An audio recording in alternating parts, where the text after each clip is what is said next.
Hello ಸ್ನೇಹಿತರೆ, ಎಲ್ಲರಿಗೂ ನಮಸ್ಕಾರ. ಗುತ್ತಿಗೆ ಆಧಾರದ ಮೇಲೆ ಕಾರ್ಯನಿರ್ವಹಿಸುತ್ತಿರುವಂತಹ ಶಿಕ್ಷಕರಿಗೆ ಹೈಕೋರ್ಟ್ ಮತ್ತು ಸುಪ್ರೀಂ ಅಸ್ತು ನೀಡಿರುವಂತಹ ತೀರ್ಪೇನು, ವೃಂದ ಮತ್ತು ನೇಮಕಾತಿ ನಿಯಮಗಳಲ್ಲಿ ಯಾರಿಗೆಲ್ಲ ಅನ್ವಯವಾಗುತ್ತೆ, ಕಂಪ್ಲೀಟ್ ಡೀಟೇಲ್ಸ್ ನೋಡಿ. 14 ವರ್ಷಗಳ ಕಾನೂನು ಹೋರಾಟದ ಪ್ರತಿಫಲ ಇದು.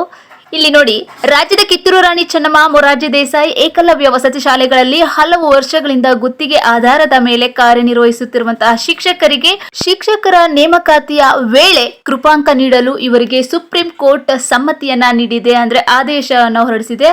ಜೊತೆಗೆ ಕಳೆದ 14 ವರ್ಷದಿಂದ ಶಿಕ್ಷಕರು ನಡೆಸುತ್ತಿದ್ದ ಕಾನೂನು ಹೋರಾಟದ ತಾರ್ಕಿಕ ಅಂತ್ಯ ಈಗ ಕಂಡಿದೆ. ನೋಡಿ, ಜಾತಕ ಪಕ್ಷಿಗಳಂತೆ ಕಾಯುತ್ತಿರುವ ಶಿಕ್ಷಕರಿಗೆ ಕೊನೆಗೂ ನ್ಯಾಯ ಸಿಕ್ಕಿದೆ ಸ್ನೇಹಿತರೆ. ನೋಡಿ, ಗುತ್ತಿಗೆ ಶಿಕ್ಷಕರಿಗೆ 50% ಕೃಪಾಂಕ ನೀಡಲೇಬೇಕೆಂದು ಹೈಕೋರ್ಟ್ ಆದೇಶವನ್ನು ಸುಪ್ರೀಂ ಕೋರ್ಟ್ ಎತ್ತಿ ಹಿಡಿದಿದೆ. ಹಲವು ವರ್ಷಗಳ ನಂತರ ಕಂಡಂತಹ ಕನಸು ಈಗ ಶಿಕ್ಷಕರಿಗೆ ಒಂದು ತಿಳಿ ನೀರು ಬಿಟ್ಟಂತಾಗಿದೆ. ಆದ್ದರಿಂದ ಶಿಕ್ಷಕರ ನೇಮಕಾತಿಯಲ್ಲಿ 50 ಕೃಪಾಂಕ ನೀಡಲೇಬೇಕೆಂದು ಈಗ ಹೈಕೋರ್ಟ್ ಆದೇಶವನ್ನ ಸುಪ್ರೀಂ ಕೋರ್ಟ್ ಎತ್ತಿ ಹಿಡಿದಿರುವಂತದ್ದು.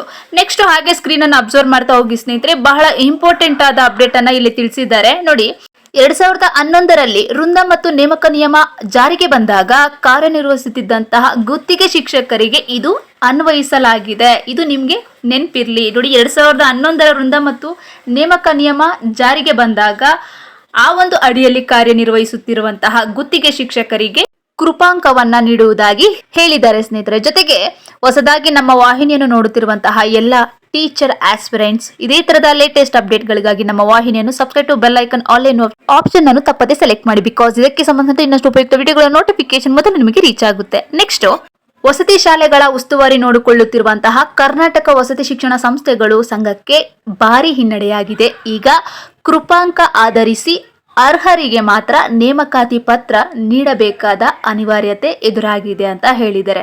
ಆದ್ದರಿಂದ ಹೈಕೋರ್ಟ್ ಏಕಸದಸ್ಯ ಪೀಠ ಮತ್ತು ವಿಭಾಗೀಯ ಪೀಠಗಳು ಗುತ್ತಿಗೆ ಆಧಾರದಲ್ಲಿ ಕಾರ್ಯನಿರ್ವಹಿಸುತ್ತಿರುವ ಶಿಕ್ಷಕರಿಗೆ 5% ಕೃಪಾಂಕ ನೀಡಲೇಬೇಕೆಂದು ನೀಡಿದ ಆದೇಶವನ್ನ ಸುಪ್ರೀಂ ಕೋರ್ಟ್ ಈಗ ಎತ್ತಿ ಹಿಡಿದಿದೆ. ಸೊ ಸುಪ್ರೀಂ ಕೋರ್ಟ್ ಸಹ ಇದನ್ನ ಅಕ್ಸೆಪ್ಟ್ ಮಾಡಿದೆ ಸ್ನೇಹಿತರೆ. ಆದ್ದರಿಂದ ಸರ್ಕಾರಕ್ಕೆ ಕೃಪಾಂಕ ನೀಡಿದ ಹೊರತು ಬೇರೆ ಮಾರ್ಗ ಇಲ್ಲವಾಗಿದೆ ಎನ್ನಲಾಗಿದೆ ಸ್ನೇಹಿತರೆ. ಒಟ್ಟಾರೆಯಾಗಿ ಕಿತ್ತೂರು ರಾಣಿ ಚೆನ್ನಮ್ಮ ಮತ್ತು ಏಕಲವ್ಯ ವಸತಿ ಶಾಲೆಗಳ ಗುತ್ತಿಗೆ ಶಿಕ್ಷಕರಿಗೆ ನೇಮಕಾತಿಯಲ್ಲಿ ಕೃಪಾಂಕ ನೀಡಲು ಅನುಮತಿ ನೀಡಿದೆ. ಈ ಮಹತ್ವ ತೀರ್ಪು 14 ವರ್ಷಗಳ ಕಾನೂನು ಹೋರಾಟಕ್ಕೆ ಯಶಸ್ಸು ತಂದಿದೆ ಎಂದು ಹೈಕೋರ್ಟ್ ಆದೇಶವನ್ನ ಎತ್ತಿಡಿದೆ ಸ್ನೇಹಿತರೆ.